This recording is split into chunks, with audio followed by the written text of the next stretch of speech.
Biye septembre kalo kile 10 ani sabaye san baflani muga ani saba ambe aw bela jilin fo aka wati o chugala kuna foni minne aw sika makono anga bololo stra kilingin la bela jilinka mali kuna fon show mali kuna fon tv kataka se anga facebook ale bololo stra fan felala ni oye mali kuna foni officiel ambe aw fola danti foli mina aw munu be kan fle ni wakati kilingin la ni na maroko kaw ka jamana o konna la Tunisie kataka se Gabon Libreville ma Senegal kaw uluka jamana konna la ambe aw fo danti folimina kuna foni ale wati seleni ayo bismillah.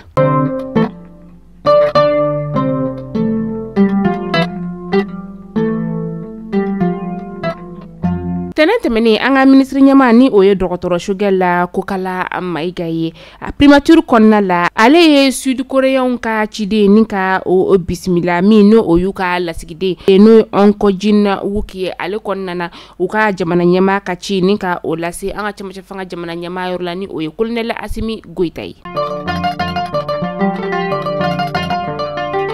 keleke chauka nyamani oyuka eta major generali ale ko ka ba da bela jelen kloka ka fo ko kunu septembre kalo klitan ani flasa amba flani muga ani saba so mara ne kanya konoton temeni ni sanga muga ye wakati mina anga keleke chauko ni ba magachi wale tigila mauka bolma fe mi ni ukon tunkelo no ka ja ni ka oda bolma fe nu konnala ni odobe talike bolma fe sinani kataka se ona nyogona wero ma burem na lamini o konnala nu kon tumi fika dankare anga fintigila ka ulula kata se finti gansa ma uluma kuma o kon lasele wakati mina sa anga keleke chaw kon ye dankari karogalindina tigila ma ulula burem na lamini o konnala u yere bolla ni ngataka u ka keleke mina ninka uluto mamunu fana be no ni ulu kontana utaraka ulu fana shu ninka ulu filento anga keleke chaw ka eta major ale ya yira ka foko anga keleke che ma tambonyango ulu koni bonena unina mata ani saba ulu jugina u tatelela ninga tanu ye gawo labitani sola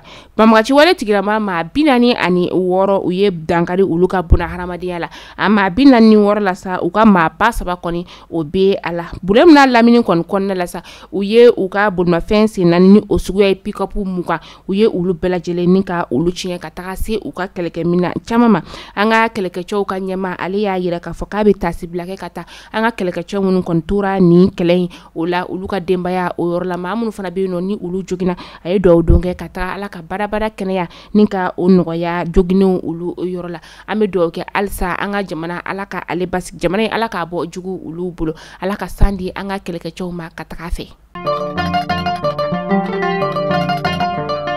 Tomoktu marabolo nyema ni oye bakun kante ale ya yira ka foko couvre-feu kone o sigira tomoktu dugu o konna la mini abedamne sunne kanya muga o wakati katase sokomana ne kanya woro wakati o ma tomoktu na lamini o konna la koni ay koni wale akura koni o taraka so bukera la kana baliami ni akoni ka sinsin o ka dugu o konna la septembre kalo kleta ani kele temene koni couvre-feu mina to sena fokle bisaba o konna la wa akuntala bisikata teme o feneka couvre-feu yere koni adabole me mamunu kamasa o ye dugula maw uluka lakana o ka seka sabati chogoya mina mamunu be no ni ulu kon sente ni couvre-feu na o de betalike mamunu be no ni ulu sente couvre-feu alela sa o de ye anga lakana tigila maw ka bulma fenyi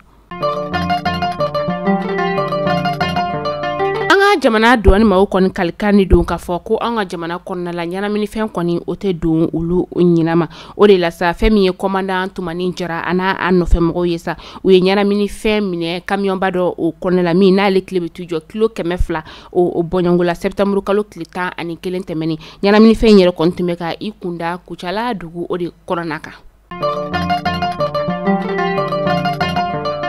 kajuro na lamini konna la ni wakati na femi ye anga fintigila kawye ulu koni miena larawlili nika o damne kajuro na lamini konna la barami yere na damne na septembre kalo kleta ani kelente meni samba flani muga ani saba a haklina bora anga lakana tigila maw ulu yor lamini amusaka bora sorobo somba do ale kuna uyeni larawlili yere kon tokoda hakli sigi ola abina to sena fudo kunkele o konna la anga fintigila kamunu menani larawlili kesa o de nationale kataka si gendarmerie aleni anga ba police la kaw uluye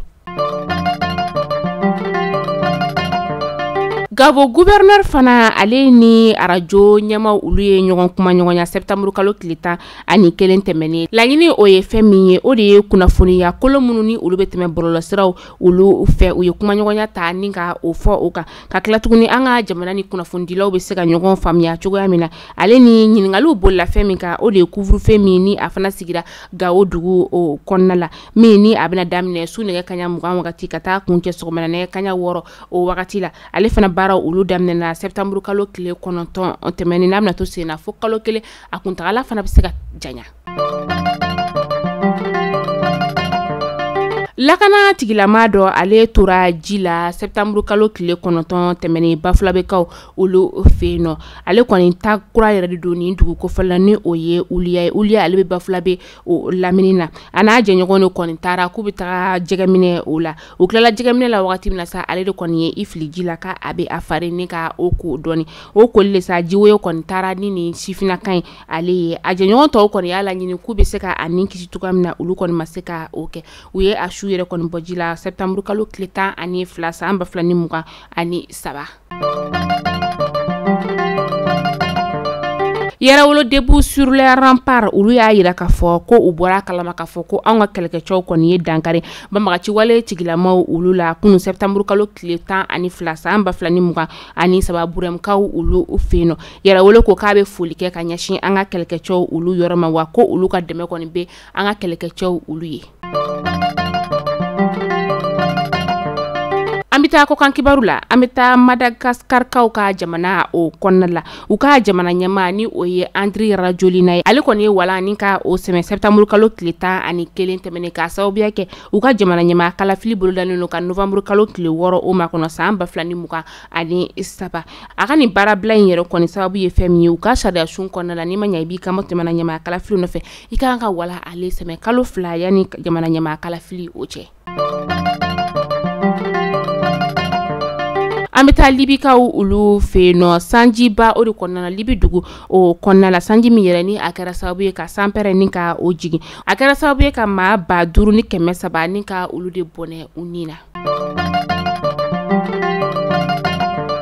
An bɛ taa dolanci bunanku o kan Côte d'Ivoire ale ka CAN 2023 dolanciw ni ka o ta ka jamana o kɔnɔna la min n'a kan ka daminɛ janvier kalo tile 10 ani 3 na to ka taa kuncɛ février kalo tile 10 ani 1 na san 2023 kalo 4 de bɛ ani o dolancan kɔni ni ɲɔgɔn cɛ nka kunu Mali ni Côte d'Ivoire ka badenya dolanci o kɔnɔna la sa sanjiba o de kɔnɔna la min n'a kɛra sababu ye dolanci kɔni ni ka ale sonsori maaw kɔni kamana gana kosɛbɛ ka sababu kɛ dolanci kɔni tun bɛ ka kɛ dolanci kɛnɛba min kɔnɔna la sa o dolanci yɔrɔ in de ye Côte d'Ivoire ka dolanci yɔrɔba ye min ni dolanci caman kan ka kɛ ale kɔnɔna la kan nata in na dolanci yɔrɔ in kɔni san kɔni nana wagati min na sa a kɛra ka dolanci yɔrɔ in kɔni ka ale kɔni bɛɛ lajɛlen minɛ o de kɛra sababu ye ka se ka dolanci yɛrɛ ni ka ale kuncɛ maa caman bɛ ka i yɛrɛ ɲininka nin wagati in na ko yala ko dolanci ale bɛna se ka kɛ u ka dolanci yɔrɔba in o kɔnɔna la wa dolanci min ni ale taabolo yɛrɛ ye nin ye fɔlɔ. Mali kunnafoni jabarani lajɛbaw kunnafoni dabanan tun bɛ an bolo kɔrɔ bi ni k'a da kelenkelen bɛɛ lajɛlen kulo kan o de tun ye ni tunga lafiya de anw ka kunnafoni ale jukɔrɔma don ba ye ni wagati in na aw maa minnu bɛ yen nɔ k'aw mago bɛ terrain na terrain bɛ tunga lafiya bolo barankɔrɔnikaw fɛ yen nɔ terrain in kelenkelen bɛɛ lajɛlen titre foncier 15 sur 20 sɛbɛn wari $4,000 ani 500 i bɛ se k'a dɔgɔdɔgɔnin sara kalo kalo euro wari 500 ni 73 o bɛ kalo 10 ani 2 ma walima kalo 10 ani 8 euro wari 700 ni 82 ani 2 ni kila terrain sara la terrain papier ale bɛ kɛ i ta ye terrain bɛ e mɔgɔ min fana bolo k'i bɛ fɛ k'a jɔ a musaka bɛ t'i bolo yɔrɔnin kelen i bɛ se k'i sen tunga lafiya ka sojɔ tɔn na ni o ye Paris san 2024 tɔgɔ sɛbɛn olu daminɛna villa simple $20,000 ani 6 a tɔn wari 580 euros étage o ye $42,000 a tɔn wari 780 euros ye o kuma la sa n'aw mɔgɔ bɛ kunnafoni wɛrɛ la an ka nɛgɛjuru sira 72 18 42 47 maa minnu fana bɛ yen nɔ ko appartement de ka di aw ye tunga lafiya bɛna appartement jɔ Banakɔrɔnikaw olu fɛ yen nɔ appartement ale ye 720 euros ye kalo kalo i bɛ o sara fo san 4 o kɔnɔna la ale musaka bɛ ti jɔ wari $24,000 ani 4 na tunga lafiya nana tungarange olu lafiyali kama aw k'an bɛn donna nataw la kunnafoni kuraw olu kɛnɛ kan.